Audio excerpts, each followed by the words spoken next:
Hello everyone.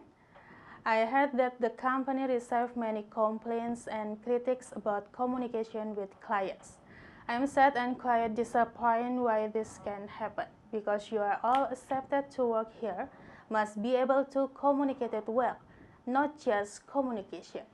So, I will provide material about good communication, and I hope all staff know and understand what I have to explain. So it can be implemented every day and there are no more similar complaints.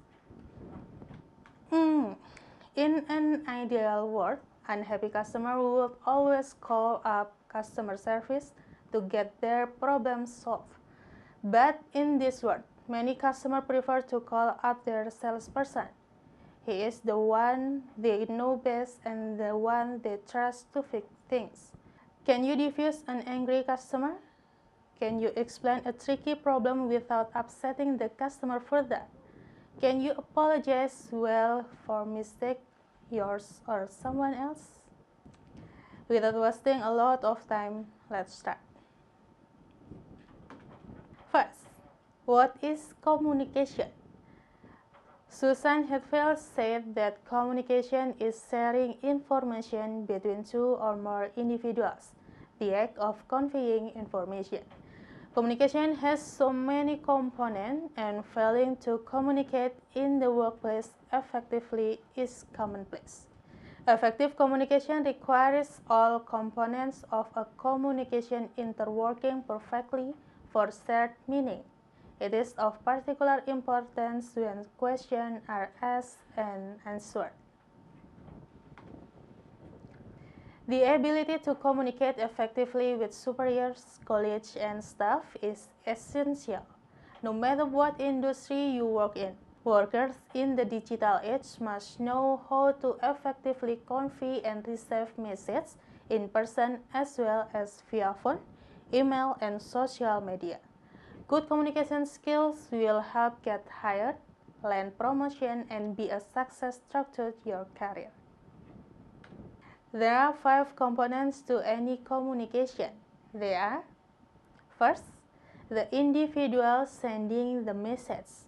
The sender must be present the message clearly and with enough detail so that the receiver shares meaning with the sender.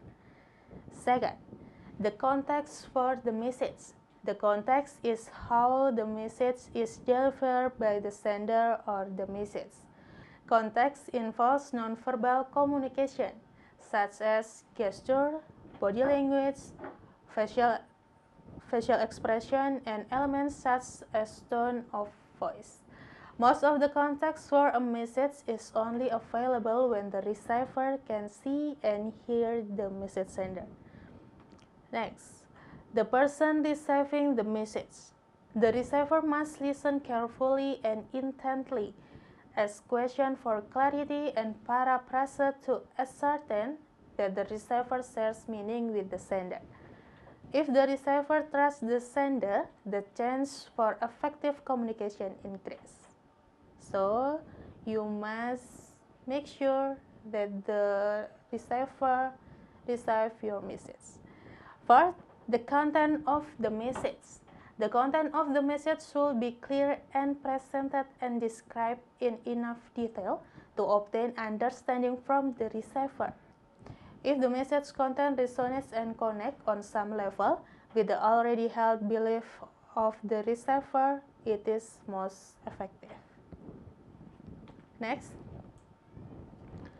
the delivery method you choose. The delivery method should be selected based on the medium most effective to convey the meaning of the message.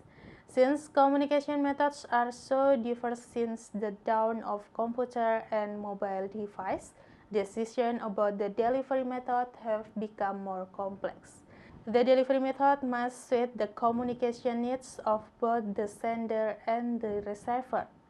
Communication methods include verbal communication, instant message, email, letter, signs, poster, videos, screenshot, telephone, notes, form, written document, and many more. This method will continue to expand and employee expectation for instant communication about everything have to do with their work will continue to grow. Communication skills that impress your boss, teammates, and clients are listening, nonverbal communication, clarity and concision, friendliness, confidence, empathy, open-mindedness, respect, feedback, and picking the right medium. Let's discuss them one by one. First, listening. Being a good listener is one of the best ways to be a good communicator. No one likes communicating with someone who only cares about putting in her 2 cents or does not take the time to listen to the other person. If you are not a good listener, it's going to be hard to comprehend what you're being asked to do. Take the time to practice active listening. Active listening involves paying close attention to what the other person is saying, asking clarifying questions, and rephrasing what the person says to ensure understanding. So, what you are saying is, through active listening, you can better understand what the other person is trying to say and can respond appropriately. Second, nonverbal communication.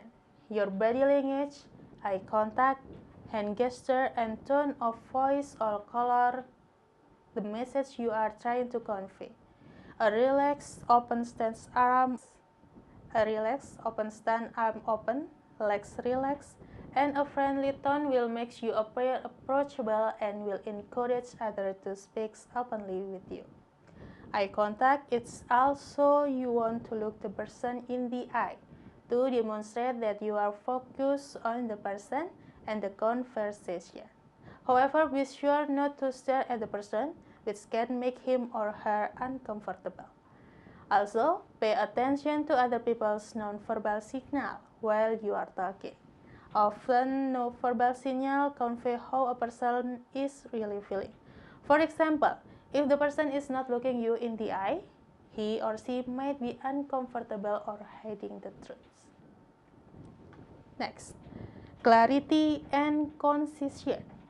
Good verbal communication means saying just enough, don't talk too much or too little. Try to convey your message in as few words as possible. Say what you want clearly and directly, whether you are speaking to someone in person, on the phone, or via mail. If you ramble on, your listener will either tune you out or will be unsure or exactly what you want. Think about what you want to say before you say it. This will help you to avoid talking excessively and or confusing your audience. Friendliness. Through a friendly tone, a personal question, or simply a smile, you will encourage your coworker to engage in open and honest communication with you. It is important to be nice and polite in all your workplace communication. This is important in both face-to-face and written communication. When you can, personalize your email to coworker and or employees. A quick, I hope you all had a good weekend and have a nice day. At the start of an email can personalize a message and make the recipient feel more appreciated. 5. Confidence. It is important to be confident in your interaction with others. Confidence shows your coworker that you believe in what you are saying and will follow through. Exuding confidence can be as simple as making eye contact or using a firm but friendly tone. Avoid making statements sound like questions. Of course, be careful not to sound arrogant or aggressive. Be sure you are always listening to empathizing with the other person. 6. Empathy. Even when you disagree with an employee, coworker, or a client, it is important for you to understand and respect their point of view. Using phrases as simple as, I understand where you are coming from, demonstrate that you have been listening to the other person and respect their opinions. 7. Open-mindedness. A good communicator should enter into any conversation with a flexible and open mind. Be open to listening to and understanding the other person's point of view rather than simply getting your message across. By being willing to enter into a dialogue, even with people with whom you disagree, you will be able to have more honest, productive conversation. Next, respect. People will be more open to communicating with you if you convey respect for them and their ideas. Simple action like using a person's names, making eye contact, and actively listening when a person speaks will make the person feel appreciated. On the phone, avoid distraction and stay focused on the conversation. Convey respect through email by taking the time to edit your message. If you send a sloppily written, confusing email, the recipient will think you don't respect her or him enough to think through your communication with her or him. 9.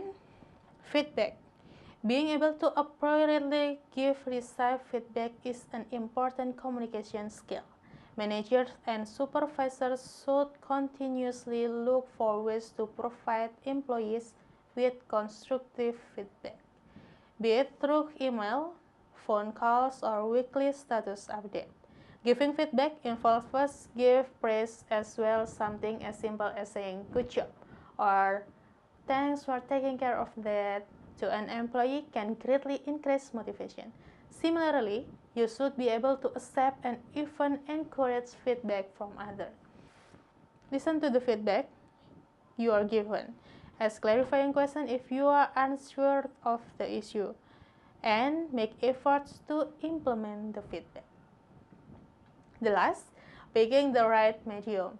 An important communication skill is to simply know what form of communication to use. For example, some serious conversation, layoff, change in salary, or negotiation are almost always best done in person. You should also think about the person with whom you wish to speak.